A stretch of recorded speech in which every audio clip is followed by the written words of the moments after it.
कहते हैं जब इंसान अपनी इच्छाओं को चुप कराने के लिए अपनी आत्मा को बेच देता है तो उसे कुछ देर के लिए स्वर्ग मिल जाता है, लेकिन उसी स्वर्ग के पीछे छुपा होता है ऐसा दरवाजा जो खुल जाए तो फिर इंसान नर्क से भी बदतर अंजाम देखता है।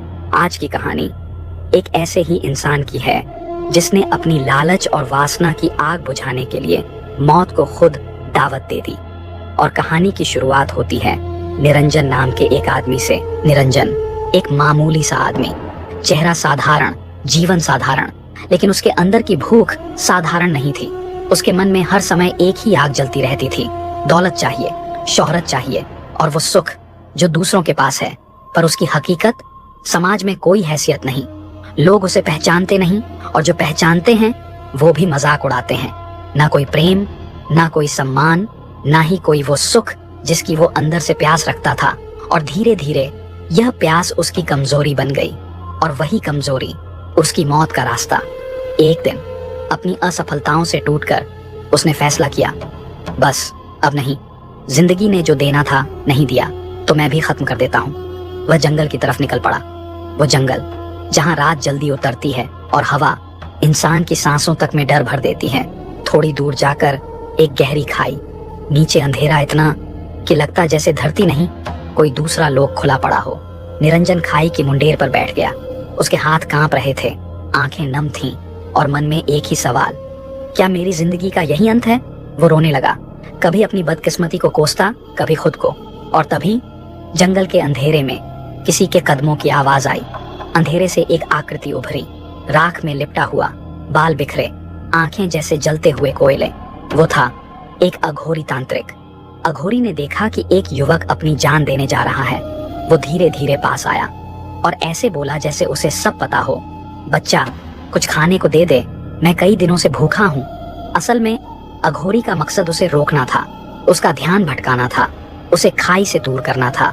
लेकिन निरंजन हारा हुआ था, बिखरा हुआ था। उसने थकी आवाज में कहा, बाबा मैं खुद कंगाल हूँ, मैं मरने आया हूँ, मैं आपको क्या दे सकता हूँ? अघोरी ने उसी शांत लेकिन गहरे स्वर में कहा, जो भी तेरे पास हो दे दे। निरंजन ने अपने झोले में हाथ डाला और निकाला एक बासी सा सेब जो कल रात से पड़ा था। उसने वो सेब अघोरी को दे दिया।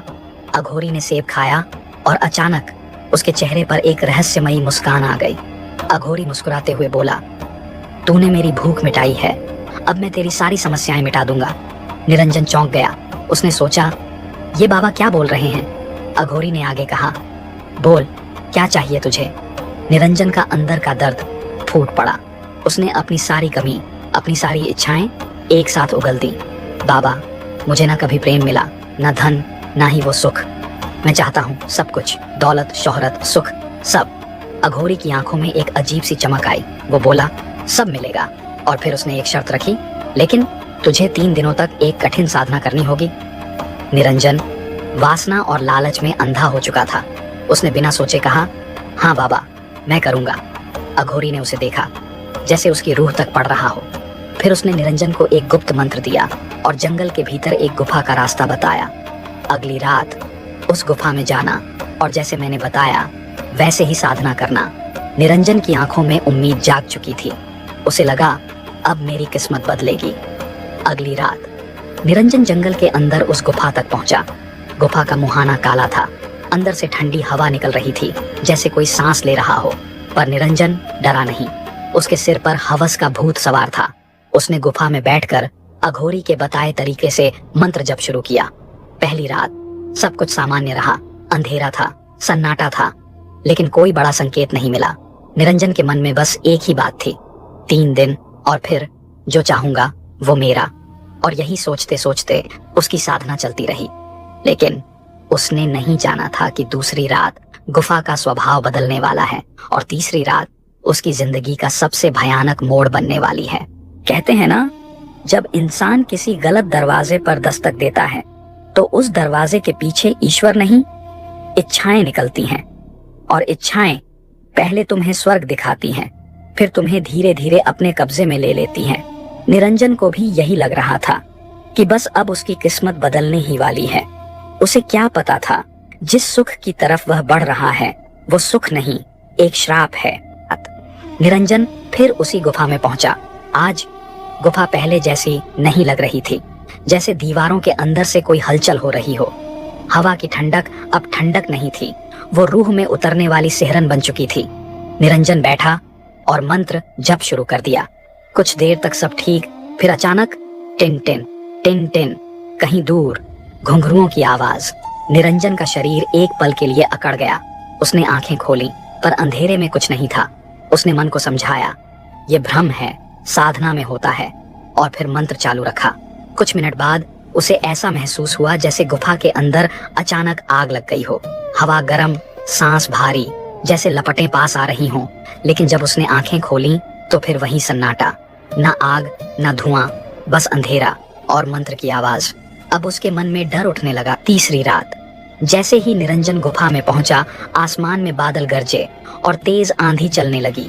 बारिश की बूंदें पत्थरों पर गिरते ही ऐसी आवाज कर रही थीं जैसे कोई नाखून घिस रहा हो। निरंजन ने सांस ली और मंत्र शुरू किया, लेकिन आज सब कुछ असली लग रहा था।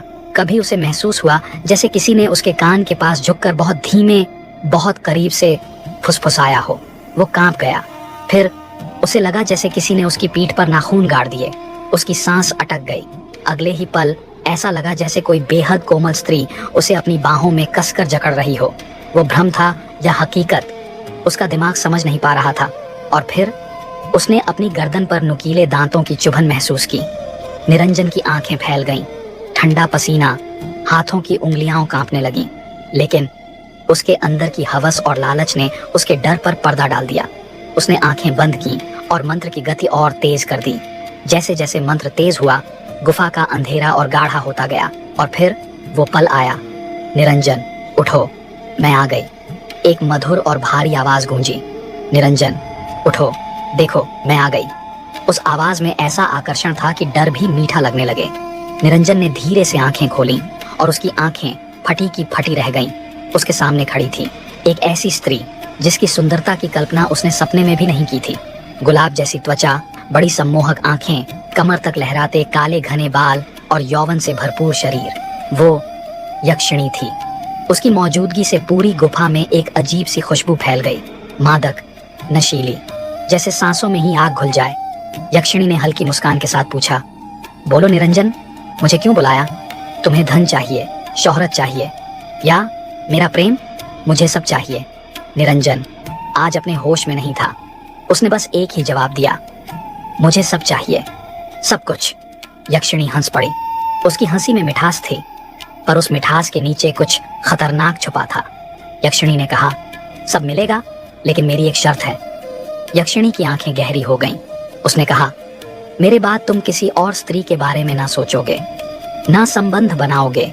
और फिर उसने अपना असली स्वर दिखाया, और जिस दिन तुम मुझसे डरे या मेरा वचन तोड़ा, मैं सब कुछ नष्ट कर दूंगी और तुम्हारी आत्मा को कैद कर लूंगी।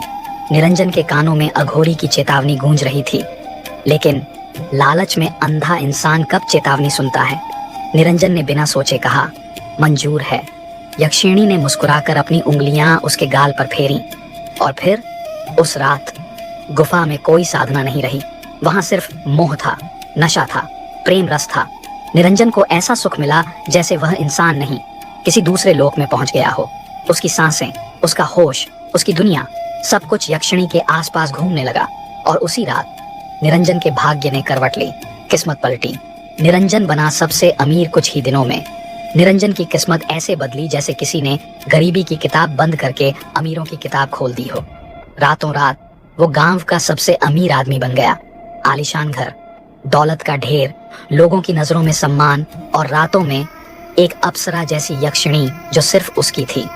निरंजन का सपना पूरा हो चुका था, लेकिन कहानी का सबसे खतरनाक हिस्सा अब शुरू होने वाला था, क्योंकि जब इंसान को सब कुछ मिल जाता है तो उसे एक चीज और चाहिए होती है, वारिस।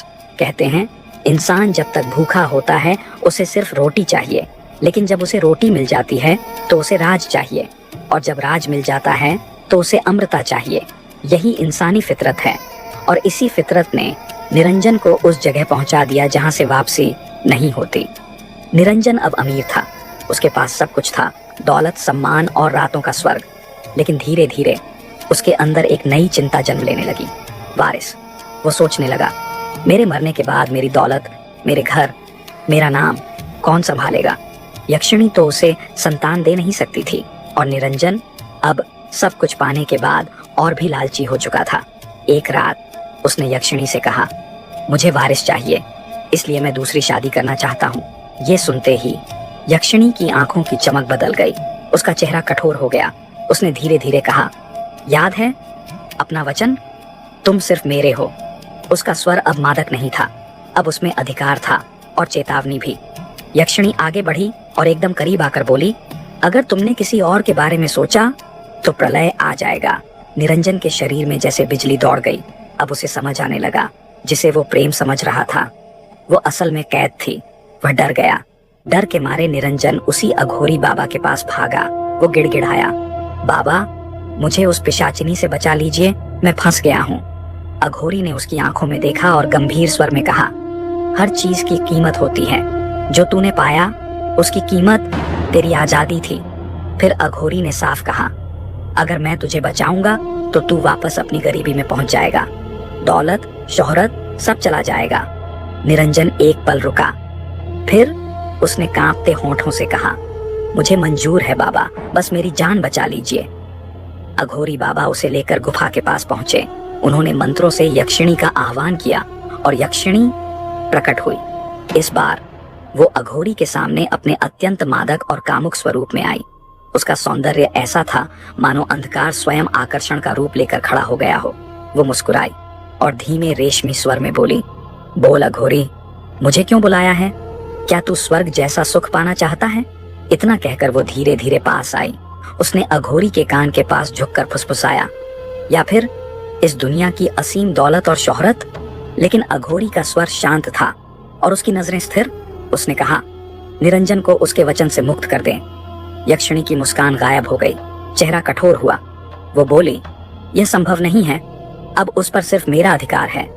अघोरी की आवाज में अब चेतावनी थी, मुक्त कर दे, वरना मैं तुझे इसी गुफा के पास खड़े पीपल के वृक्ष में हमेशा के लिए बांध दूंगा। यक्षिणी जोर से हंस पड़ी। उसकी हंसी में अहंकार था, उपहास था। तू ऐसा कभी नहीं कर सकता। आज तक कोई भी मेरे रूप से खुद को बचा नहीं पाया। और फिर वो अघोरी के चारों ओर घूमने लगी। कभी उसकी आंखों में देखती, कभी जानबूझकर बहुत पास से गुजरती, कभी उसके कंधे को छूती। मोह का जाल बुन रही थी। लेकिन अघोरी असाधारण था। उसका संयम, उसकी साधना, उसका आत्मबल यक्षिणी के हर जाल से बड़ा था। और अगले ही पल वो एक जादुई शीशे की बोतल में कैद हो चुकी थी।